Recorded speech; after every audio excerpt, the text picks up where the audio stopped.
Can everybody hear me? Woo. All right, good. Everybody still has energy after lunch. That's fabulous. You probably all hit up the coffee station in the 4 Hour Freedom Cafe. So thank you all so much for being here. We're all here because we're passionate about solving America's political crisis. Hence, American Promise's singular focus on passing the 4 Hour Freedom Amendment. Today's session, yes, please clap for that. Yes, absolutely. Today's session and all of the other sessions that we are doing at the American Democracy Summit tie into why the ratification of this amendment is critical. I am Kaitlin LaCasse with American Promise, and I will be the moderator for today's panel. The 4 Hour Freedom Amendment is the worst kept secret in America. But if you haven't, well, I'm assuming you've all grabbed your coffee. You have now know what the 4 Hour Freedom Amendment is. No longer the worst kept secret in America. And millions of voters have signed petitions and voted for the proposed amendment in state and local initiatives around the country. Dozens of states have passed formal resolutions by ballot initiatives and legislative votes, and counties. And voters and local representatives in nearly 1,000 cities and towns have met in town meetings to debate and pass resolutions to condemn the influence of unlimited money in elections and to advance the amendment. And I just need to give a shout out. We're talking about this today, but there are so many people in this audience who have already been doing this incredibly hard work. So thank you all. And please let's give everybody a round of applause for presenting. There's so many of you. It's really incredible. Thank you. So, with overwhelming support, which I will be giving you all a little sneak peek of some new polling from voters across all political parties, politicians are now getting behind the 4 Hour Freedom Amendment. Today, I'm here with a bipartisan group of elected officials and leaders who are putting partisanship aside and putting voters first in the support of our 4 Hour Freedom Amendment. So I'm going to introduce our panel. First, we have Speaker Rachel Talbot Ross. Speaker Talbot Ross is a 9th-generation Mainer who has dedicated her career to public service and social justice. She is the first Black woman to serve as Speaker of the Maine House. Let's give a round of applause for that. It's incredible. In addition to serving as the City of Portland's Director of Equal Opportunity and Multicultural Affairs for more than 2 decades, she led the NAACP in Maine and founded several nonprofit organizations. She chaired the Maine State Advisory Committee to the U.S. Commission on Civil Rights, as well as the African American Collection of Maine, housed at the University of Southern Maine. Speaker Talbot Ross is currently serving her 4th term in the Maine House. As a lawmaker, she has worked extensively on justice reform and has shaped critical conversations about equity for all Mainers. She has sponsored successful legislation to create Maine's Permanent Commission on the Status of Racial, Indigenous, and Tribal Populations, which she now co-chairs, and also secured passage of landmark bills to include racial impact analysis in the legislative process and expand tribal legal authority over domestic violence against Native Americans. Let's give her a round of applause, Speaker. It's really incredible. Next, we have Senator Rick Bennett, a former president of the Maine Senate. He has 15 years of public service in the Senate and the House, where he has earned a reputation as a reformer and a staunch advocate for, fiscal discipline, balanced budgets, term limits, governmental accountability, and Maine's precious outdoor heritage. In the year 2000, with a partisan tie in the Maine Senate that many said would mean gridlock, he was unanimously elected as the president of the Senate in a unique power-sharing agreement that gave voice to every member of the body, regardless of party. He currently serves as lead Republican on the Appropriations and Financial Affairs Committee and as member of the Government Oversight Committee.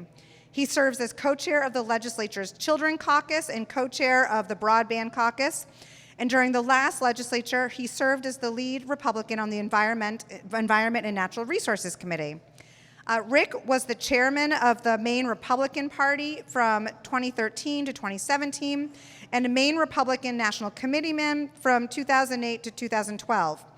In 2005, Senator Bennett was appointed by President Bush to the President's Commission on White House Fellowships, on which he served until 2009. Thank you, Senator Bennett, for being here.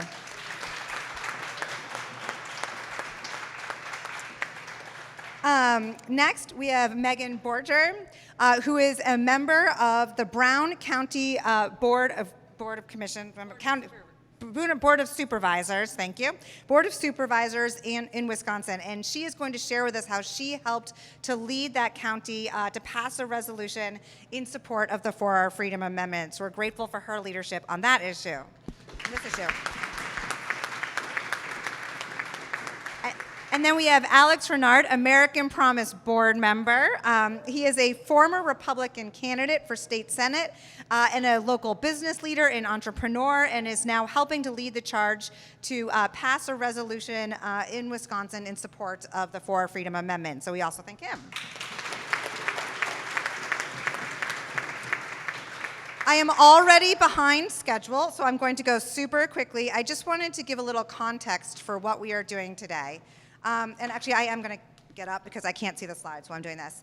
So we're here today to talk about the 4-Hour Freedom Amendment. And I'm not going to read this. This is the 4-Hour Freedom Amendment. They have them on all of the napkins out when you get coffee. So after here, if you haven't had time to read it yet, please go grab it. And as I think all of you know by now, we are trying to amend the U.S. Constitution. And in order to do that, we need support from 2/3 members of Congress and 2/3 of the states to then ratify. So this is really important to understand. We can't spend our time and money on lobbyists in the halls of Congress because we have to come back to the states and be working with people and organizations in the state and our elected officials there to make sure we can get this done when we come back for ratification. This is just talking about how we're ready to propose, member Congresses ready to propose if we know that they are going to support this. And a state is ready to ratify. We consider them a state ready to ratify once they have passed a resolution or a citizens initiative in support of the 4-Hour Freedom Amendment. And also a really important part of this, that there is a sustained organization of grassroots support. Again, we know that the voters support this, and it is really important that there's that sustained organization. Just really quickly, I'm not going to go through here, but as you might imagine, this is a room full of organizers. States go through multiple phases to get ready to ratify.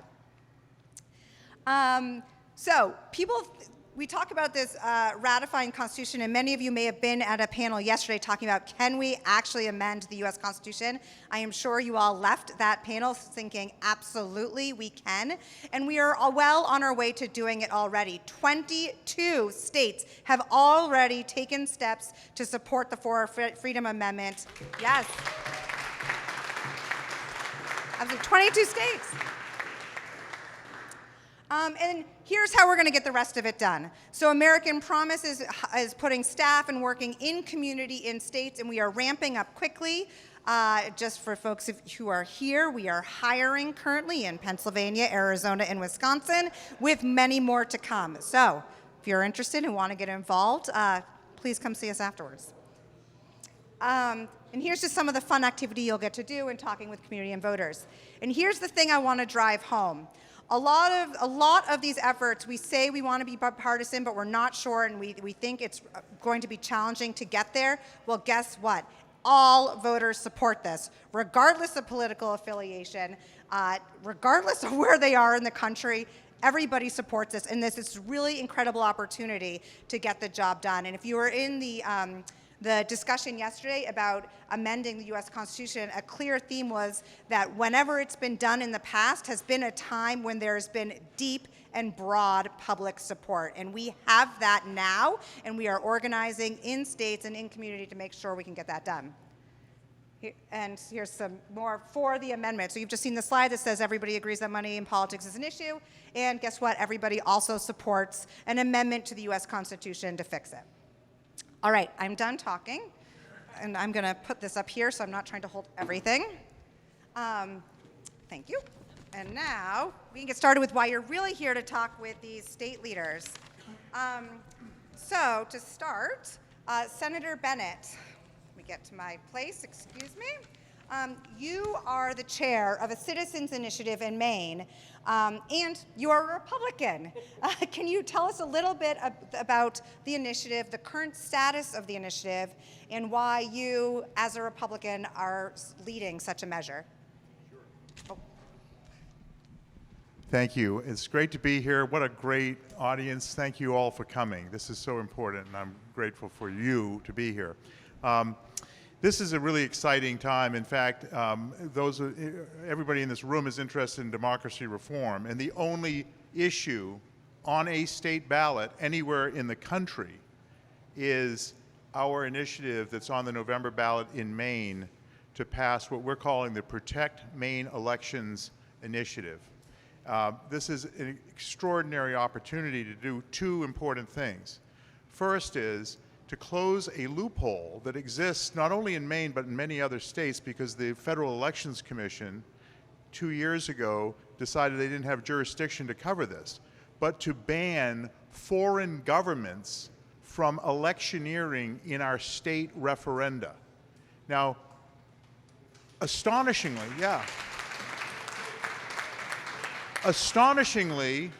it is legal for foreign governments to be involved in Maine elections.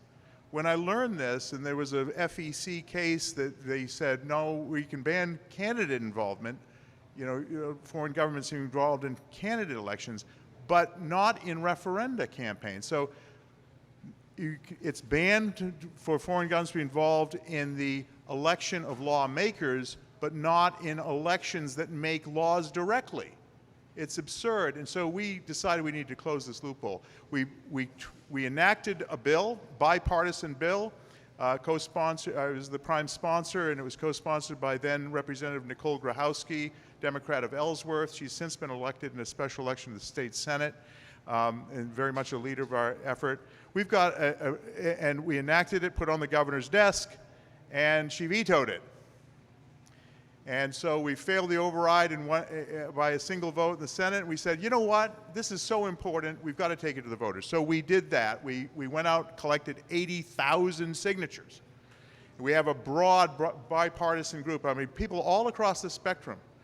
This is a shared value. But we added something when we decided to take this to the voters, a really important piece. Working with our friends at American Promise, who've been tremendous supporters, thank you very much. We have, listen, even the other room is applauding. I mean, this is amazing. What a great place. Thanks to the support, we decided not just to deal with this narrow issue of foreign government, as big as it is, of foreign government involvement in elections. We said, you know what, we need to fix the overall problem and begin to be able to allow our citizens, our fellow citizens, to rein in this outrageous amounts and metastasizing amounts of money in politics. So we put officially in our law, we're calling upon our congressional delegation to vote for and work for the For Our Freedom Amendment, and that's in there. And so when the people of Maine speak in November on this, they're going to be telling our 4 members of Congress, we expect you to do this, and we require the State Elections Ethics Commission to issue an annual report to the people of Maine and the legislature on how they're doing at supporting that. So it's got reality behind it. And that question is going out to the voters, and I'm very optimistic about its success. Thank you, Senator.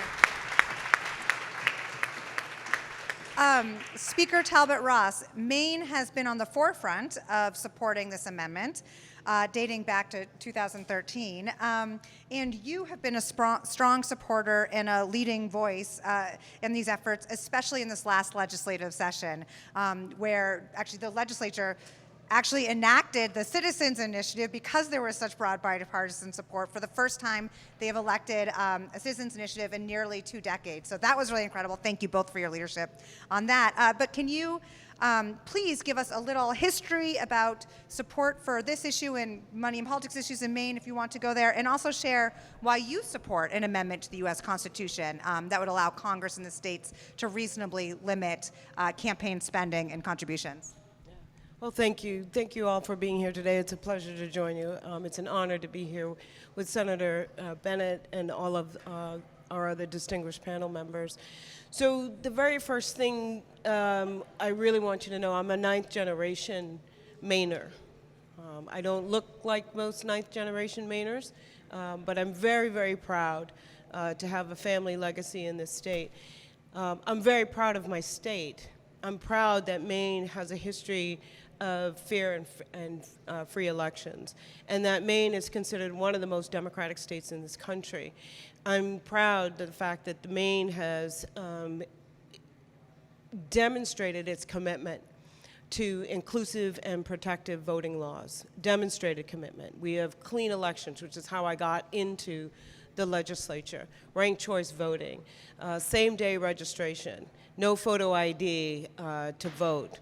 We have automatic absentee voting, ongoing absentee voting, absentee ballot box drops. We have a history in the state of Maine. Maine is one of only 2 states in this country that have always allowed those who have been incarcerated to vote. We have never disenfranchised Mainers who have been residents in our correctional facilities. We are a proud citizen-driven legislature. Proud citizen-driven legislature. And so all of these very inclusive voting laws and the way in which every generation asked what more it can do to expand that enfranchisement, Maine in many ways is serving as a model for the rest of the country as we see voting rights and laws being rolled back, dangerously so. So I'm very proud of my state. And I come from a history, a family who have always believed in volunteerism, have always been very civically engaged, and has participated in the body politic. 50 years after my father started his work in the state legislature at the state level, I assumed the role as the first African-American woman to be elected to the state legislature. And throughout the entire time, you know, as far back as I can remember, we have been working on voting rights. We have been registering folks to vote. We have actively supported candidates that look like me, trying to encourage folks not to be just enchanted with the voting process, to not give up on voting and in our elections. So there's a long history, a generational history of fighting for fair and free elections. And the one component of it that I will remain vigilant on, whether I'm in office or not, and that is getting money out of politics. I could only enter into it through Maine's clean elections. And then I found out one thing once I got there. Very quickly I learned that unless I raised money, I would not be considered for leadership. That the proxy for leaders and leadership is money. That just being a member of 151 members in the House was not enough. It was not enough to have that vote. It was not enough to be there. I needed to work hard in order to have a vote at the table that decides money, at the table that decides the schedule, at the table that decides what bills go in and what does not go in. And in order for me to get there, I would have to give up my clean elections campaign status and go and raise money. And that is not how democracy works. That is not how we're going to make sure that our government represents the people in all of its diversity. That is absolutely not the way for Maine to lead the country. And so while I'm very proud of all of the ways in which we have advanced democracy, the one conflict, the tension that I feel daily that is true is that money still runs the political body politic in the state of Maine. And I will do everything that I can in order to rectify that and to advance this amendment. Very proud of what we did in 2013 in the 126, but there's more work to be done, and I will stand with my fellow legislator here in a bipartisan way to make sure that we get this amendment passed. Thank you. Thank you so much, Madam Speaker. Megan, Wisconsin has so far taken a slightly different approach, and which you have direct experience with. Can you please talk a little bit with the folks here about what you were able to accomplish and how it's been going? So Wisconsin has a ground approach. We've successfully passed at least 150 resolutions in towns, cities, villages, and counties. And I, in Brown County, helped pass a non-binding resolution at the county level with the support of everyone here, with American Promise and Alex, my partner in crime. And it was tough because it should have passed earlier in the year, and it didn't, and then it came back right before Christmas. And we finally got it to pass, but yeah, it was a nice Christmas present. So, Megan, can you just talk a little bit about? Not everybody here is familiar about the politics in Brown County. Can you just give a little bit of the landscape? Is it mostly Democratic? Is it mostly Republican? Is there bipartisanship? Just I think that helps to illustrate some of the story and how it worked. So Brown County and our board is fairly red and Republican. I and a handful of other people are. It's a nonpartisan nonpartisan board, but everybody knows which side of the aisle you sit on. But for me, it's building those relationships. There are no permanent friends and no permanent enemies on that board. You go out, you hash things out after the meeting, and you go and have a beer and you work things out. Nobody on that board carries any animosity. We all have a job to do, and our citizens expect us to do it in the best manner and the highest good for everyone in our community. That's fantastic. Thank you.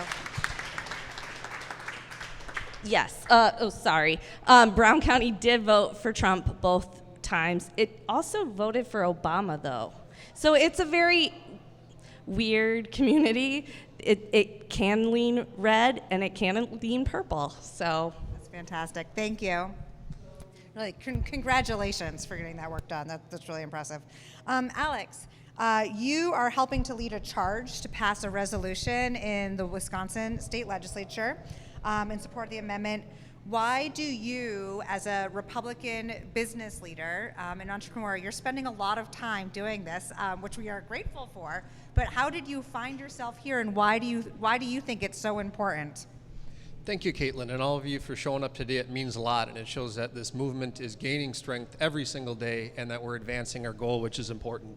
And to the entire panel for taking your time to be up here, so thank you. So believe it or not, it's an easy case when you put the facts in front of people, that we are the electorate. Anyone who casts a vote chooses who their representatives are. And those representatives should solely be chosen by us, the electorate, the people. Not large corporations, not billionaires, and not foreign entities and governments. That our government belongs to us, the American people. And whatever state you're from, your state government belongs to you.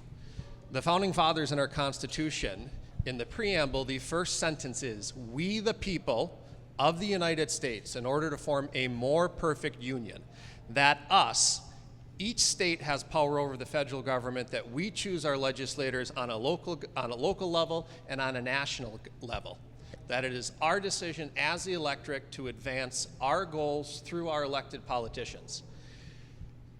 It goes on further to say, in order to form a more perfect union. It's not a union, it's not one that, hey, 70% of the people like one year and 20% the other year. It's to strive to achieve a more perfect union. And as our nation has advanced and our states have advanced, we have used the Constitution and wording like that to correct mistakes that we have made. There are people in this room, people across this nation, and people in each and every state, our neighbors, that once upon a time couldn't vote. But because the electorate, which is us, decided and realized that something needed to be changed, we used that Constitution, we used the wording, and we used what our founding fathers gave us to amend it and better our states, our countries, and for that, our local communities.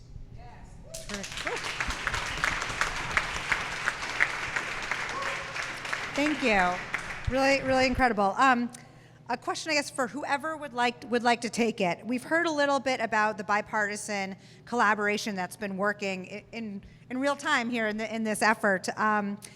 But conventional wisdom, we keep hearing, if you turn on the TV or you read the editorial page or the letters to the editors, conventional wisdom, the prevailing conventional wisdom, is saying that America has never been more divided and that we can't come together and we can't get things done. But here we have folks who are proving, quite frankly, that that just isn't true.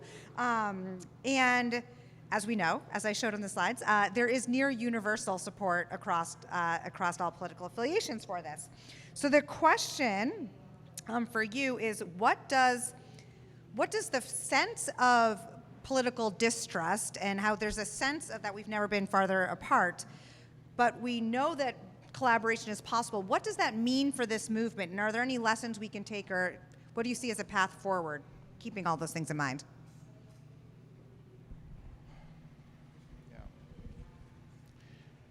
There's a lot there, really, and the reality, the grim reality, is that we've, in my view, reached a tipping point where the natural social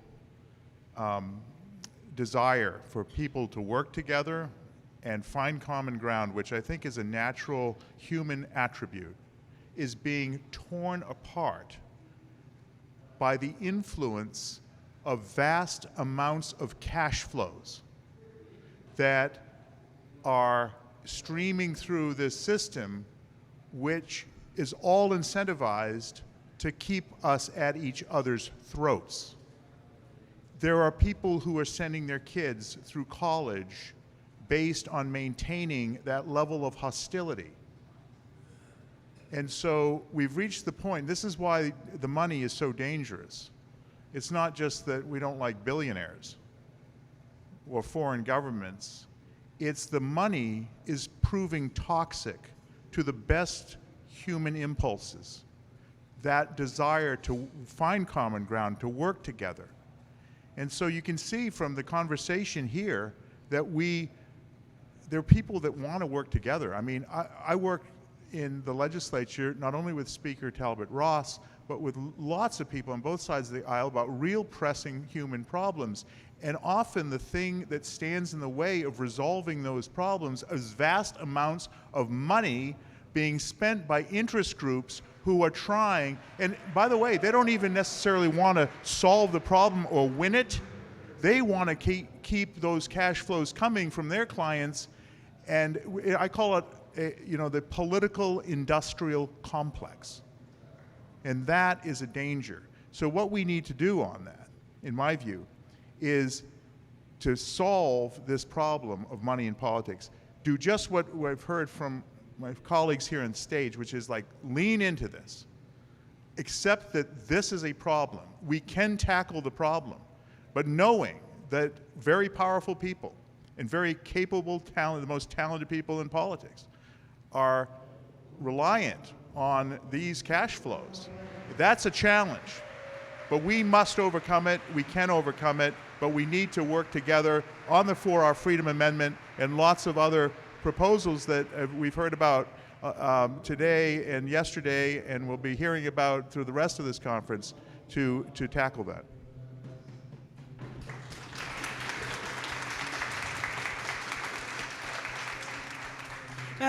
I would only add that I think that if we do not start talking about the fact that this money is also ensuring that systemic racism stays firmly in place, and that the racial wealth gap continues to widen and deepen and become more complex. If we do not have an honest conversation about that here in this country and allow for the things that we agree on, the values that we all hold, and our commitment to this aspirational democracy, this commitment that we've made, if we do not start addressing some of this rhetoric and the hate and the proliferation of racism, I fear that we may not get there. And so, my challenge to this movement is to take that on.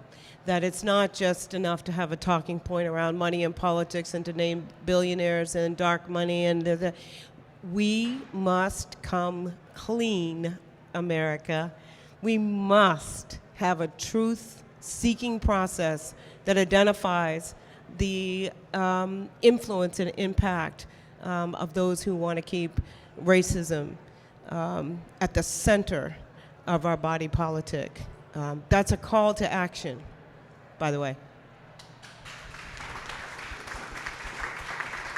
And when the speaker calls, we should all listen. So thank you for that. Thank you for making that really important point. Thank you. Do you have anything to add?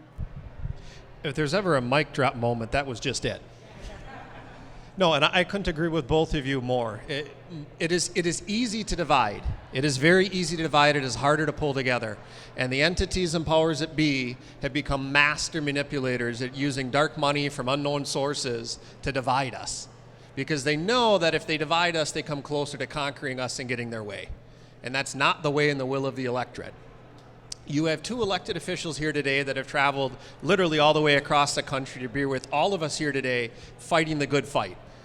So if I could ask anything of all of you here today, go forth from this conference, from this committee, tell your friends, your brothers, your neighbors, your wife's cousins, mothers, hairdressers, nephew, whoever will listen about what we're doing.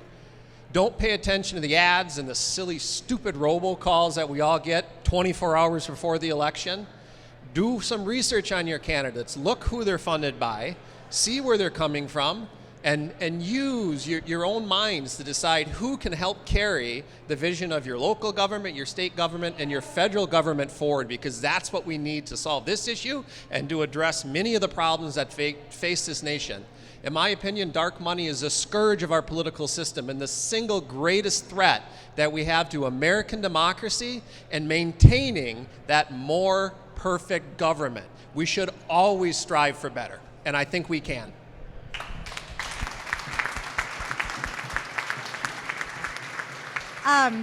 So this next question is just for the speaker and senator, and it's a question, so I'm from Maine as well, and it's a question I get wherever I go. And actually, I spoke on a session with Rep. Us a few months ago when I was asked this question, so I thought I would pose it to you. Maine has seen significant success, as you talked about, practically more so than anywhere else in the country. Ranked choice voting, open primaries will be implemented in January. Our, best-in-class clean elections program. Is there something in the water there? Like, what is it about the political conditions in Maine or our people that allow for such stuff? Yeah, I think. Thank you for that. For the question and again that recognition. It's not in the water. Maine has a population of 1.3 million people. And so we are a small state, geographically large, but a small populace. And Maine also has just about a third registered Democrats, a third Republican, and a third unenrolled independent voice. I think that is key. What it shows is that the two political parties must figure out a way to engage all Mainers. We must figure out a way to find that common denominator, that common good. And it's small enough where you can call Senator Bennett at any time. Mainers are pretty famous, and I'm looking at one of our city councils from the largest city in the state, Portland. Councilor Tori Pelletier is here. But we're small enough so that what happens in Maine is you go to the grocery store and you're now engaged in a town hall meeting. We love to talk about politics. We love to do it at that very, very local level. We want to go to the grocery store and talk to our neighbors. But it's because we have this really a strong tradition of thinking about what we can do together, and we can call one another up at any point in time. I can go on come to California and find all the Mainers in a room in a very short period of time, and keep that conversation going once we get home. So we're just a state, we are a state that has really good clean water and drinking water. We love our natural resources, but we're small enough, and I think we believe enough in ourselves to work together. Yeah. I think personal accountability is key, and frankly, the people I work with in the state legislature, I mean, there's some real doozies. Don't mistake me, okay? But most of them are elected because they really give a damn, and they, may come from different places, but there's a lot of personal accountability, as the speaker suggested. There's just a lot of good people realizing. I mean, Maine is the sort of state that if you raise your hand at the wrong moment, you get elected to the school board. So, but I also want to give a shout out to Secretary Shenna Bellows, who you heard from yesterday, who's over here, and she is inspired. She's a Democrat, and uniquely among all states, I think she's elected by the legislature. We elect the Attorney General, the Secretary of State, and the State Treasurer, our constitutional officers, by the state legislature, which means the majority party in the state legislature effectively selects these people every 2 years. Secretary Bellows has immense respect by not only me, but by all the members of my caucus. The Republican caucus in the state Senate have a lot of regard for her work. She's a straight shooter. We run clean elections. She's very responsive. It's that kind of thing that I think Mainers expect. In fact, I talk about, if you go to Washington and you're a Mainer and you want to visit your congressional delegation, you expect to see your congressional delegation, not staffers. And people from other states say, you can see Senator Collins or Representative Golden? I'm like, well, not only just me because I'm a state senator, any citizen shows up and they make every effort to be there personally. It's that kind of state, and that yields personal accountability, which means that we're all in this together, and it kind of cuts through all these intermediaries and all these moneyed interests and all this foo-for-raw that constitutes politics today, and you get direct human interaction. It's very important. I'm just going to add that I think every Mainer has her cell phone number, so yeah. I was gonna say, we won't put it up on the screen, though. Don't worry. Wonderful. Thank you. So one last question for me, and then we'll turn it over to the audience. But we are in a room of activists and organizers and folks who are here, so clearly want to get involved. So what advice or what suggestions would you give to everybody in this room? And I think we've heard a couple, but these are folks who want to get involved. I'm going to assume they now want to get involved in passing the For Our Freedom Amendment. So,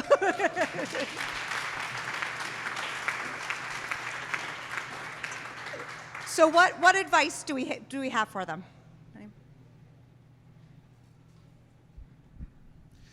Don't give up. Don't take no for an answer. When someone tells you it's too big of a problem, the system's rigged against you, we can't do anything. We can. We're making progress. You've seen that there are good people fighting the good fight. They just need us to rally and help. We are so close. We are there. We can fix this, not in 100 years, not even in a decade. To hell with the generation. We can do this in a handful of years with everyone's support that's here. We can advance the ball forward, and we can make this country stronger and better for it. I know we truly can, but we need each and every one of you. So please, go forth, spread the message. Don't take no for an answer till it's done. Then you can sit back and relax. How does that sound?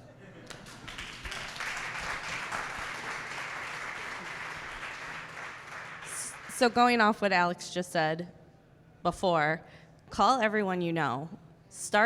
Have people over for coffee. Have a meal. Sit down and talk about it.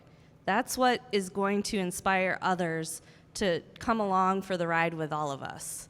And then make sure you're talking to your local electeds, your state electeds, and your national electeds about this and how important it is to you in your own communities.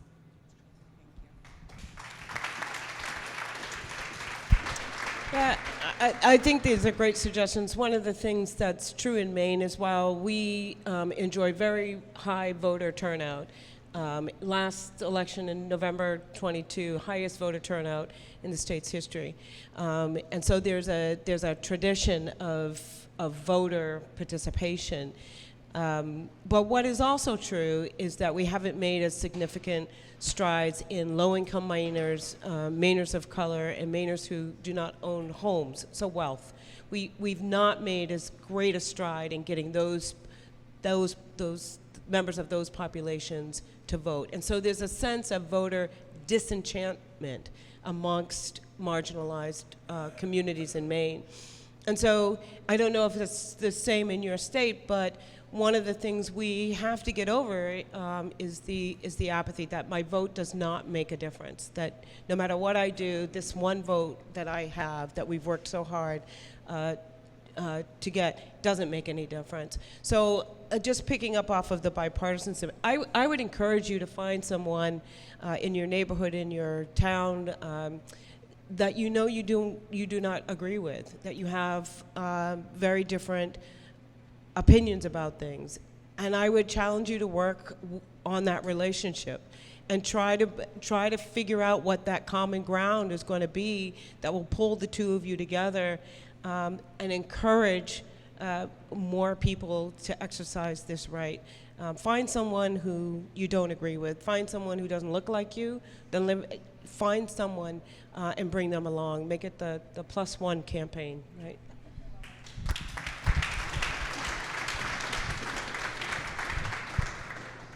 Okay, so in about 5.5 weeks, we have our initiative that's going to be voted on the ballot. It's actually, the voting is happening now through absentee ballots. So I'm going to get really specific to your question, which is, this is the only, as I said at the outset, the only democracy reform measure on any state's ballot this November. Right now, you can help. You can help because American Promise and Represent Us are organizing volunteers to assist with texting, which, as we all know, needs to be done by human beings, not by bots, and phone calling. And you can be very specifically helpful to what we're trying to do in Maine. The last thing that we need, the worst thing for our movement, is not to prevail on this singular item on the November ballot anywhere across the nation.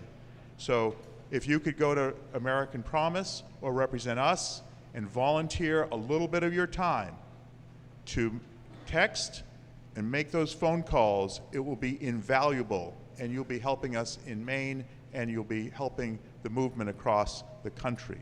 That's my appeal to you. Thank you. Thank you, Senator Bennett.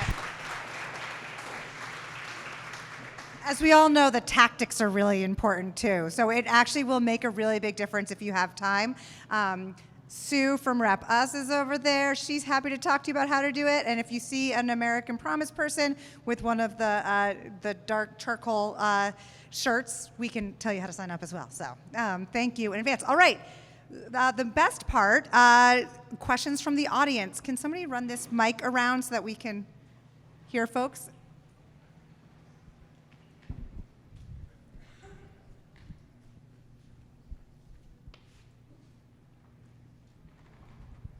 Thank you very much for the work you're doing. I am very inspired, and I have a sister and brother-in-law who live in York, Maine, and they're going to hear from me tonight.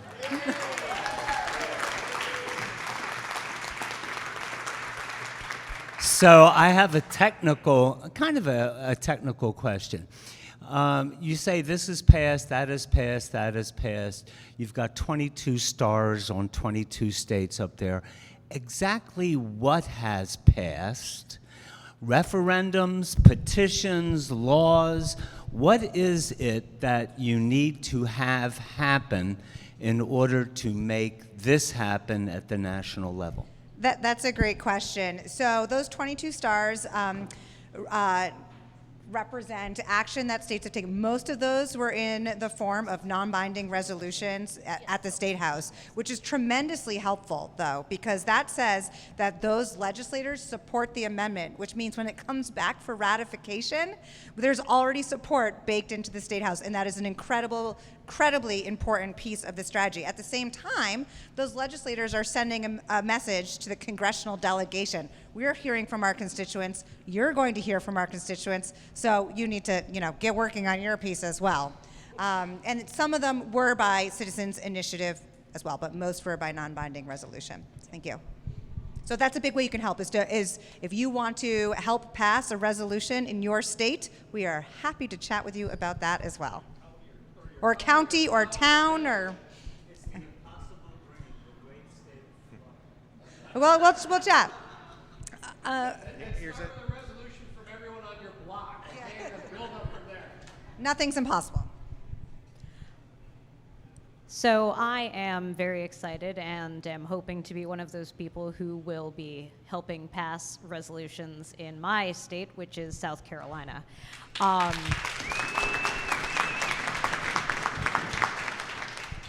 My question, though, is essentially, they are non-binding, and what's keeping them essentially committing to the non-binding resolutions that we're hoping to pass? That's accountability from constituents, right? So the work doesn't end when they pass a resolution. The organization stays, and we're talking with candidates. Every cycle, we're going to be asking candidates, do you still support this? And making sure that they do, and announcing which candidates do and which candidates don't. And then using, it's an ongoing thing. And I also need to give a shout out. American Promise is running another workshop tomorrow. So for those of you who really want to roll up your sleeves and help get this done, we'll be talking about the very specific tools and tactics that we'll be rolling out over the next few months, and that you'll be able to take action. We'll actually help you start making a plan for your state and to workshop this tomorrow at 11:30. So would love to see you there. Does anybody else have anything? The reality is that people, even members of Congress, are human beings, and they're spending 2 to 4 hours of their daily grind raising money. And this is what happens. They're spending all this life energy doing something that they'd rather not be doing. They'd rather be with their family. They'd rather be doing policy making. They'd rather be actually doing something productive. And then, after they do that, they put together their war chest, they're running their campaign, and out of the blue, vast spending sometimes of big, dark money that redefines them, makes them into something they're not. Even the supportive stuff isn't necessarily helping them project who they are and what they want to their own constituents. I think they want to be liberated as well from this broken system. And so they just need to be led the way, shown the way, and I think that they will rally around it at the critical moment.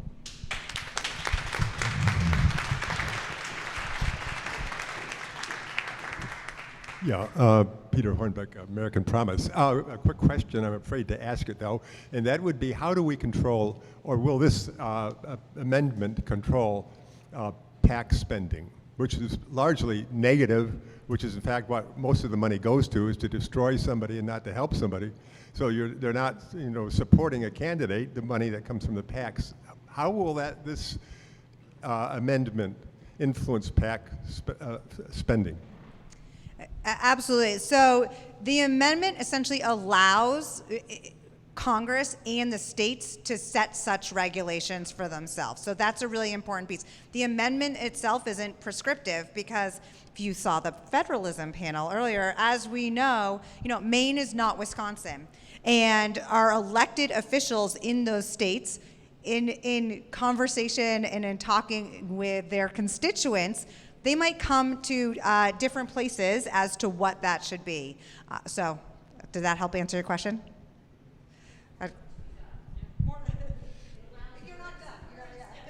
There is, and the beauty of the system is, and this isn't my inner Teddy Roosevelt conservative coming out, okay, is it pulls the power back to the states. Because what works in Maine doesn't work in Wisconsin, but Maine might have a couple good ideas that won't be shy about it. Wisconsin will probably steal, and vice versa. And it comes down to each and every single constituent of those elected officials to help dictate and direct what you want to see your state look like, how you want those rules and laws to be implemented and then enforced within your state.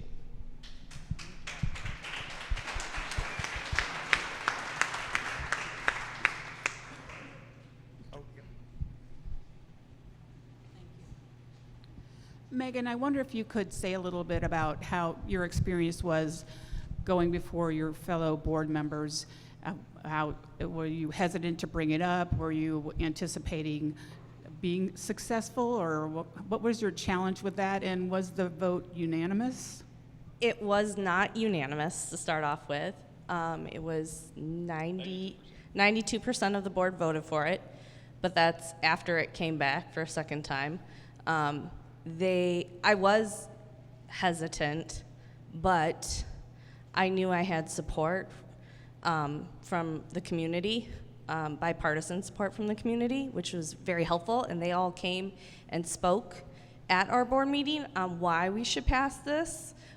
So if you do want to see this done locally, go and speak to your boards, to your city council, to your county boards, to your town halls, about why it's so important. I mean, even school board, if need be, because we're seeing dark money come into even school board races in Wisconsin. It's sad. Not this past fall, but 2 springs ago, there was quite a bit of dark money that came into the Green Bay City Council election, and even with county also, we saw people that did good work for our community have things said about them that they had no control over and that were not true. As a county elected, we have no enforcement within the city limits of Green Bay with our sheriff's department, and we had dark money mailers coming in talking about a candidate who crime was out of control in her district. It had nothing to do with what she actually could do in the position she was in. And it's sad because then we lose good candidates and then people don't want to run. And it makes it really tough to govern or do what's best for the community when all of that is coming in. You're being hit with a tidal wave. And it's sad. But all of you can roll up your sleeves and help all of us.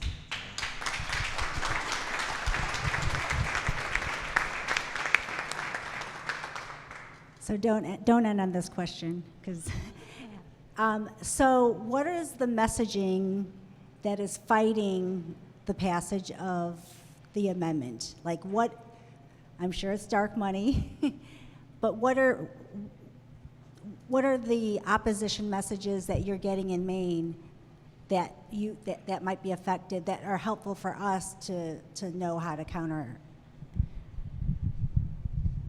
I'll let the senator add to this, but one of it is just the freedom of press, right? The freedom of press, the First Amendment issues. There's also a number of others, but I know that is primarily one of them.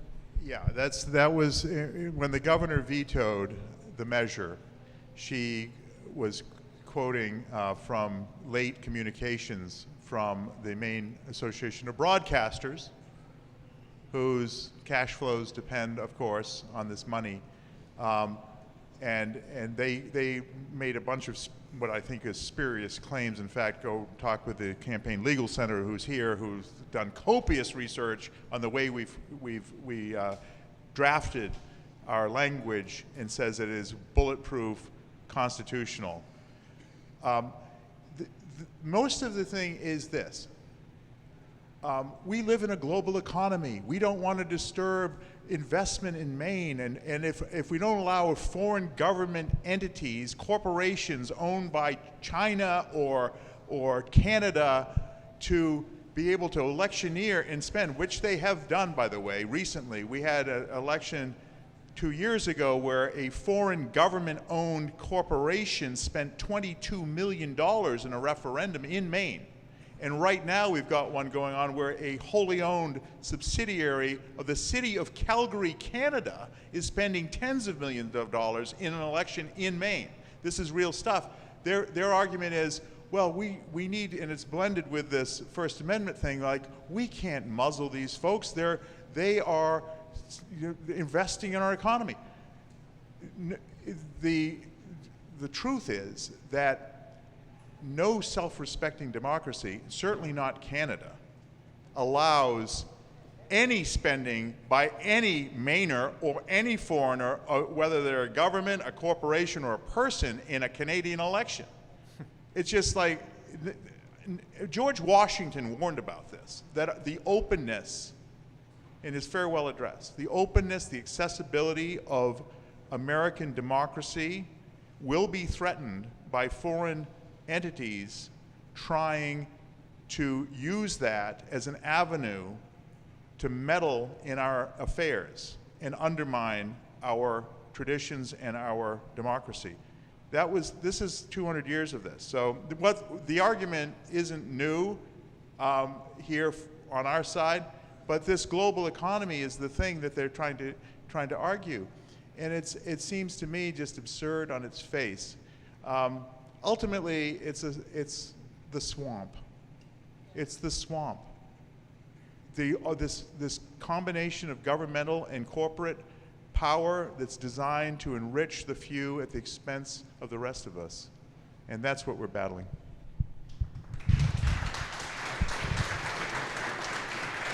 I almost think we can end on that. No, just kidding. We do have time for one more question. Oh, here we go. Is there a question back here? No. Oh, Alan? Right.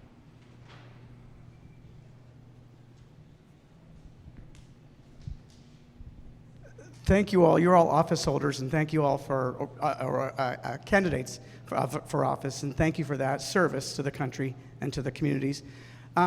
You've all ran for office, and you have to raise money, and it takes money to get your message out and to run for office, and I get that. Can you make a distinction between the money that a candidate raises, which is a direct contribution or a PAC contribution, and a distinction between that and the super PAC money or the independent contribution or the independent expenditures? Because I think that's something that people don't quite grasp, the distinction between direct-to-candidate money and the indirect spending.